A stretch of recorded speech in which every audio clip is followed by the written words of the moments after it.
Do you dream of becoming a millionaire, but you're unsure of how to do it? You're not alone. Joining the Millionaires Club is a top-tier financial goal that many strive to achieve. And while building a $1 million net worth from scratch can seem daunting, all you have to do is map out a strategy that will work for you. The good thing is there are multiple avenues that you can exploit to grow your money and accumulate long-term wealth.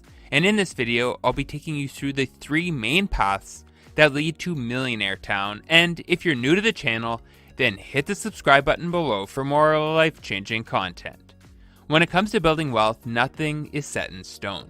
By this, I'm implying that there is no one-size-fits-all formula for making money and attaining financial freedom. If you look around you, you'll notice that every person's financial journey is unique. According to Forbes, there are currently 47 million millionaires spread out all over the world. If you dig deep, you'll discover that they all follow different routes to build their fortune. For example, out of the 47 million individuals, you will find a millionaire that got rich by inheriting hefty amounts of cash and property from a stinking rich relative. Let's call him the lucky one. The other 3 types of millionaires include the builder, the executive, and the optimizer, and I'll explore each of them and their path to riches now. Method number 1, the builder. Among the many millionaires, there's one who had to work his butt off, business-wise, to become rich. This is a millionaire who relentlessly built his business from scratch and grew it into a $1 million enterprise. He or she can be referred to as a builder, and I'll tell you the story of my high school friend Michael, who in fact is a builder. Michael was our class's computer brain box, and his decision not to attend college took many of us by surprise. We'd all expected that being a smart kid, Michael would opt for the conventional path of attending college, getting a well-paying IT job, and living happily ever after. Or so we thought. However, during our high school graduation, Michael told his friends that he was partnering with Bob, a friend, to build a gaming platform. Michael had always dreamed of owning a software company, and he drooled on and on about his imaginary company. His secret class nickname was the Dreamer. Actually, by 12th grade, Michael was already doing exciting things with his tech know-how. While the rest of us were knee-deep in books, Michael had built a cops and robbers video game that quickly became popular amongst teenagers. Through the numerous streams and downloads, Michael could save money, which he would later use as a business capital for his company. To add to that, Michael was a professional video game player during his free time. In the 8 or so months of grade 12, his gaming skills were raking in a couple $1,000s a month. This wasn't much, but it didn't stop him from noticing the gaming industry's untapped potential. So while the rest of his classmates veered off to chase degrees, Michael opted to attend coding boot camps and video game programming workshops. These tech-driven pieces of training contributed significantly to sharpening his skills. Eventually, this quaking passion for computers and video games birthed his first gaming studio, Mike Tech. With time, his studio gained flaring popularity among young people, and despite the challenges that came with running it, Michael stuck his head through the mud. He would work for up to 16 hours a day during the initial stages of the business. To add to that, he had to make sure he had paid the few people helping him run the gaming business. In 3 years, he and Bob had acquired funding for setting up their gaming company.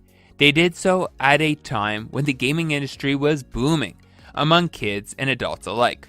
Fast forward 7 years later, Bob and Michael are self-made millionaires. Their gaming company is raking in 7 figures annually, and they are glad they veered from the educational path the rest of their peers had chosen.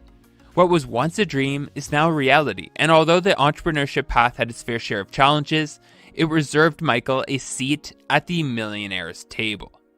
Method number 2, the executive. From Forbes' list of billionaires, you're bound to find those that built their fortune from netting large annual incomes.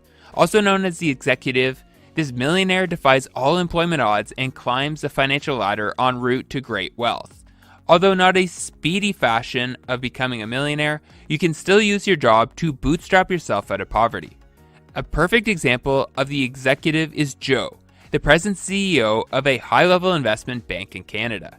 About 20 years back, Joe was a typical university graduate searching for an entry-level job to make ends meet. Even though he had graduated with a degree in financial economics, Joe's first job was that of a clerk.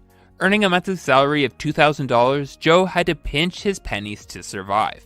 Regardless, His meager salary did not whittle away his dreams of striking it rich one day. With time, Joe quickly earned a name for himself as an outstanding employee. For one, his workday began 2 hours earlier than everyone else, a habit that put him in the good books with his employer. Secondly, Joe's zealous nature made him an invaluable asset to the company he worked for. He often took up challenging projects that would sharpen his mind and attract additional value to his professional skill set. Within 2 years, Joe was promoted to the position of a financial accountant. Of course, Joe was relieved to sit in a position that perfectly aligned with his college degree. However, the promotion didn't quench his thirst for wanting to climb the career ladder. Relentless, Joe buried himself in analyzing the company's financial stability and classifying its financial records. He crunched the numbers with such an impressive accuracy level that his boss started delegating to him additional projects. Since he was working for a big corporation, such extra projects earned him lucrative bonuses. He took on as many as he could, even if it meant sacrificing to work overtime. At the time, his colleagues failed to understand why Joe chose to go above and beyond for a company that did not belong to him. Unknown to them, Joe was pushing himself out of his comfort zone, and by doing this, he was able to gain access to his seniors and learn valuable things from them. Also, he got to showcase the professional skills that made him deserving of consistent promotions and raises. To supplement his superb work ethic, Joe began to build a strong business network. This meant occasional coffee sessions with his senior managers and attending tons of networking events. Since he was a social butterfly, Joe easily fit into most social circles. He was quickly trustable, which put him in good rapport with his colleagues, seniors, and people he networked with. His likability also gave him the needed advantage to incorporate politics, which I'm sure you know, tends to be part of most prominent corporations. Through the course of 7 years, Joe managed to seize the position of the portfolio manager at a top-tier investment company. He blended his vast financial knowledge with his sharp mathematical abilities and quickly became an investing guru. When things got tough and his portfolio's performance was taking a dip, Joe maintained his cool. He continuously acquired knowledge and skills by taking up courses and learned everything he could from other portfolio managers. This saw him attract massive profits for the funds he managed, and of course, for the investment company. With a trajectory of a 7.5% annual salary raise, Joe's millionaire dream was slowly coming to life. After about 10 years, Joe's efforts paid off massively. At the age of 43, he became one of the youngest CEOs of a stellar investment bank. With an annual take-home pay of $8 million, excluding bonuses, Joe is proof that building wealth through employment is definitely a possibility. Method number 3, the optimizer. Last but not least, the other type of millionaire is an optimizer. This millionaire instills a diligent saving and investing culture from a young age. His smart investment habits enable him to grow his money exponentially and eventually join the Millionaires Club. To illustrate how this is possible, let me tell you the story of Mark, a self-made millionaire who built his fortune entirely from investing. When Mark acquired his first well-paying job at 24, he knew little about money management. He daydreamed about accumulating significant wealth, but he was clueless about where to start. But not until he attended a money management workshop at his company. It was in this financial literacy class that Mark learned about the 50-30 budgeting rule. In a nutshell, this financial rule of thumb demanded that an individual should spend 50% of his salary on needs, 30% on wants, and stash away the remaining 20% in a savings account. The 50% covered necessities like rent, utility bills, groceries, and commuting costs. The 30% would take care of needs that contribute to a more comfortable life. Think nice clothes, gym memberships, internet, a cell phone plan, and the occasional night out. This way, Mark was able to sock away 20% of his $2,000 salary every month. This translated into about $400 worth of savings every month, which in 2 years had snowballed to over $10,000. This was because Mark had opted for a high-yield savings account. This way, he wasn't letting his money lay idle and get eaten up by inflation. Still determined to improve his financial situation, Mark resorted to getting a side hustle. He set up an online business through which he offered services like graphic design and freelance writing. He worked on his side business for about 4 hours after completing his day job and during the weekends. This way, Mark was now earning an additional $800 every month, which he stashed away in his high-yield savings account. As long as his savings deposits remained above $500, this savings account earned him an interest rate of 0.65%. Exactly 3 years later, Mark leaped and secured his first stock market portfolio. He chose to put his money in an online investment account and invest in stock mutual funds. By doing this, he could buy fractions of shares with multiple companies, a decision that helped him grow his money by a considerable margin.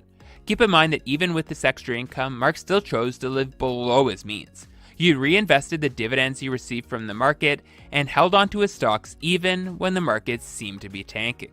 In his 6th year of employment, Mark got a substantial salary raise. His salary shot up to $3,000 a month, and at this point, Mark decided to secure a future nest egg.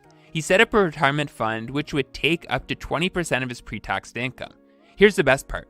By setting up an 8% retirement fund, Mark heavily exploited the power of compound interest. This meant that his initial principal was earning an interest of 8% on itself, and with very minimal effort from his end.